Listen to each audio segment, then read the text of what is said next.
Hey, welcome back. Welcome back to the Bojoul channel. Welcome back. This is part two.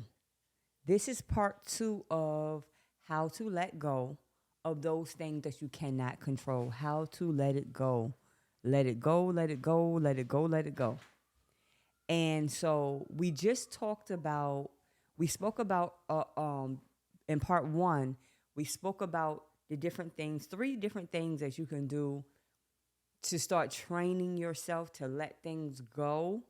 Because it's like, you know what? Here's the thing, when you're holding on to things that you can't control, you literally feel like you're suffocating. It's like you start to short circuit because you lack the fortitude to be able to handle those type of things. It's not for you. Like, you have to know, what's that song? You got to know when to hold them and you got to know when to fold them. That's a fact. And what happens is you begin to short circuit. You begin to be sick. You begin to break down. That situation is not going to go anywhere. Whatever it is that you're, overstressing and you're fixated on, that you're going to make something happen that clearly is not, you're going to short circuit. You're going to drop before that thing drop. I promise you.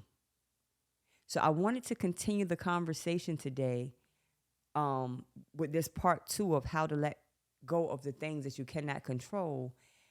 I want to add three more things to our list that you can do to start to accept those things and let go of those things that you can't control.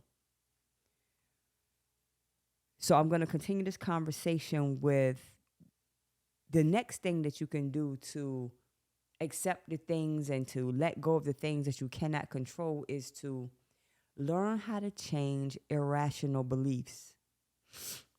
Sometimes the beliefs that we hold about certain things, about control and about perfectionism, is unrealistic. And sometimes you have to challenge the beliefs by asking yourself, is this realistic or is this causing unnecessary stress on me? Like, you have to learn how to modify your expectations. You're not perfect and neither is anybody else. Everything is not going to go always as you plan it. I'm not saying not to plan it. But what I am saying is that everything is not going to go that way all the time. You understand? Let me repeat that. Everything is not going to go the way you want it to go all the time. It's just not. You got that part? It's not. The sooner you accept it, the more at peace you're going to be. Remove, I was just, and this is so crazy that I'm talking about this now. I was just speaking to my granddaughter last night about her schoolwork. She is an exceptional student and she gets things really easily. And so my daughter called me and was telling me that my granddaughter did not do well on her math test that she just took. They just got back in school, last week? And I guess they gave her like a refresher course or a refresher, like just trying to figure out where they are just coming into school. And she did not do well on it at all. And so she lied to my daughter and was like, either she didn't have a test or she did good on the test or something. And I spoke to her and I said, it's okay that you didn't do well. It's okay. I told her, don't lie about it. Even at 8 years old, she has this expectation that she's supposed to get everything right all the time. It's like we, even as adults, we still do that. You have to allow room for yourself to grow.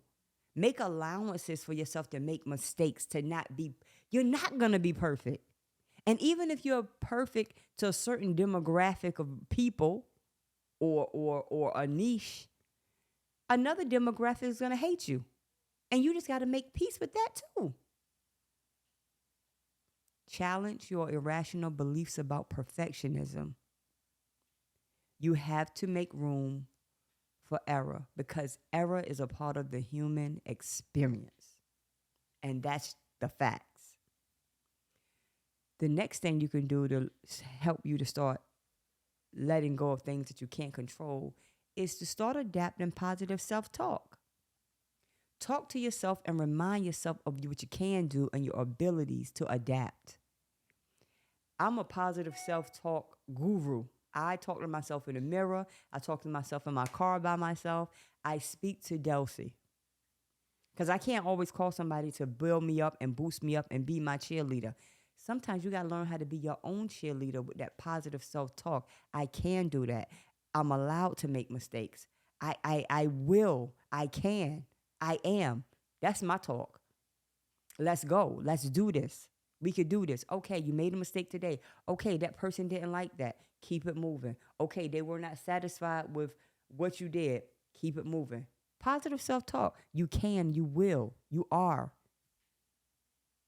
Make room for yourself to grow.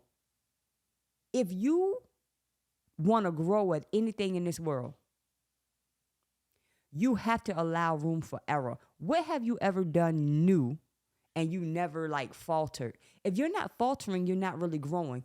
All of the mistakes that you make, the whole idea is to learn from the mistake, not to not make the mistake, but to learn from the mistake.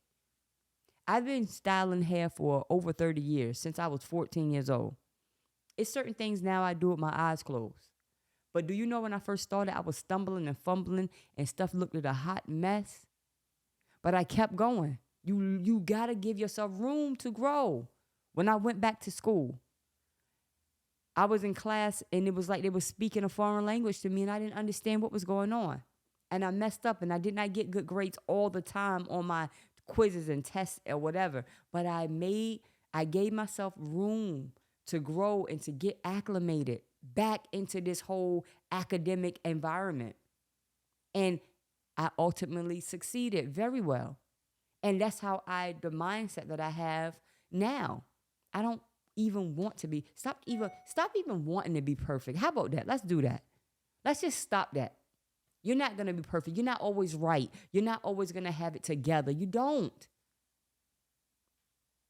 And when you remove that ideology from your perspective and from your mindset, you are now able to accept the idea and you're able to release the things that you cannot control and makes it so much easier for you.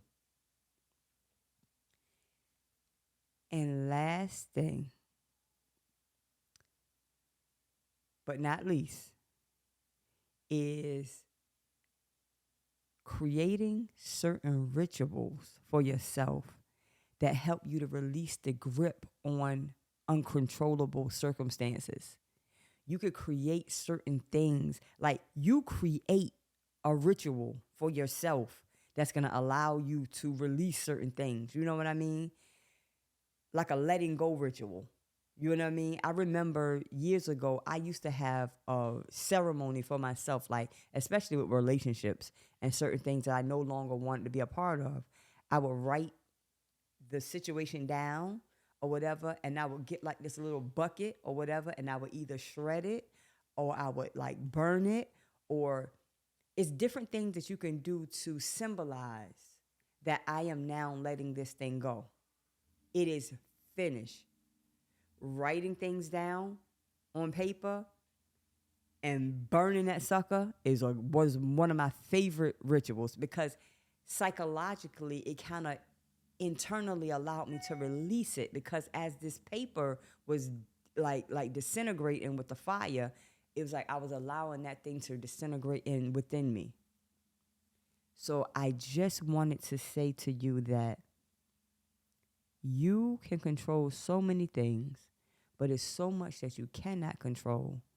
And the sooner that you're able to accept that, I went over 3 things in this part 2 that help you to release those things that you can't control. And that's the first thing I spoke about is to challenge your irrational beliefs. 2 was positive self-talk. And 3 was create a letting go ritual, a ritual where you are symbolically, physically letting go to symbolize whatever that thing is that you can no longer control and you've accepted it, let it go.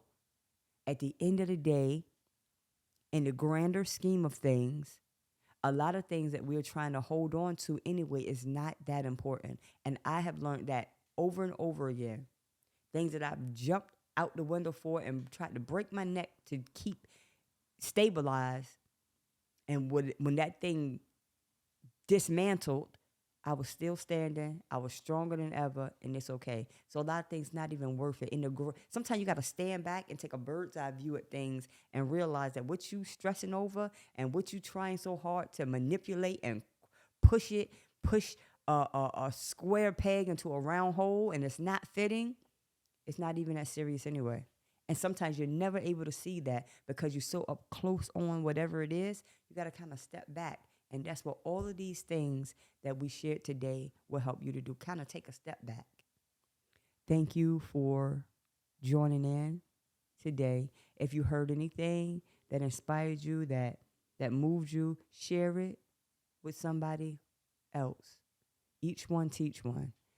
Like, subscribe to this channel. I appreciate you. Thank you. Thank you. Thank you for joining. Thank you for joining us. And please remember that self-care is the best care. Later.